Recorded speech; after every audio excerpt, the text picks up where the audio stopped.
జయశంకర్ భూపాలపల్లి జిల్లా మహదేవపూర్ మండలంలోని కాళేశ్వరం వద్ద నిర్మించిన Kannepalli Lakshmi pump house gate వద్ద వేప కొమ్మలతో పసుపు నీళ్లు చల్లి శుద్ధి చేశారు.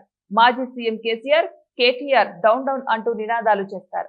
గత ప్రభుత్వ హయాంలో కాళేశ్వరం కాస్త పూలేశ్వరంగా మారిందని ఈజీసీ రాష్ట్ర సభ్యులు దండు రమేష్, జిల్లా గ్రంథాలయ చైర్మన్ కోట రాజబాబు గౌడ్ విమర్శించారు. బీఆర్ఎస్ బృందం మోటార్లు ఆన్ చేయడానికి రావడం సిగ్గుచేటని విమర్శించారు.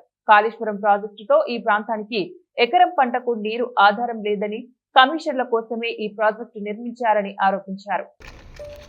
నీళ్ల ప్రాజెక్టుల పేరిట లక్షల కోట్లు దోసుకున్నటువంటి భారత రాక్షసుల సమితి నాయకులు కొంతమంది ఈ కన్నెపల్లి ప్రాజెక్టు ప్రాంతానికి వచ్చి వాళ్ళు చేసిన తప్పిదాన్ని, వాళ్ళ ప్రభుత్వంలో ఈ బాహుబలి మోటార్లు మునిగిపోయి ఈ ప్రాంతంలో ఎవ్వరికి కూడా ఒక చుక్క నీళ్లు రాని పరిస్థితి కట్టినటువంటి మరి ఆ ప్రభుత్వంలో కొంతమంది భారత రాక్షస సమితి నాయకులు ఇక్కడికి వచ్చి ఈ ప్రాంతాన్ని అపవిత్రం చేసిండ్రు. కాబట్టి కాంగ్రెస్ పార్టీ పక్షాన మహదేవ్పూర్ మండలకు సంబంధించినటువంటి కాంగ్రెస్ నాయకులు, మహిళా నాయకురాళ్ళు ఈరోజు పసుపు నీళ్లతోటి ఈ రాక్షసులు తిరిగిపోయిన, దుర్మార్గులు తిరిగిపోయిన ప్రాంతాన్ని శుద్ధి చేస్తూ ఉన్నారు.